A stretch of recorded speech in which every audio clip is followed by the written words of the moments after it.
இங்கே பார்த்துங்க, இதோட குட்டி இது பார்த்தீங்களா? இந்த வீட்டுக்கோட சின்ன குட்டி கரெக்டாக 1 மாதம் 3 நாள் ஆயிருக்காமா?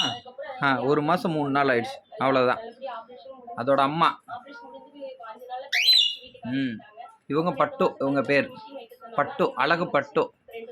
பட்டு, பீக்காச்சோ கூப்பிடுங்க. பீக்காச்சோ, பீக்காச்சோ கூப்பிடுங்க பட்டு. இங்கே பாருங்க பட்டு, பட்டு. அவ சிக்னல் கொடுப்பா. பீக்காச்சோ பார்த்தீங்களா? எங்கள் வீட்டு பீக்காச்சோ புதுக்குட்டி. சே ஒன்று நடக்க தெரியாதுங்க, இப்போ தான் நடந்து பழகுது. கரெக்டாக 1 மாதம் 2 நாள் 3 நாள் குட்டினா இப்படி தான் இருக்கும். பட்டோ.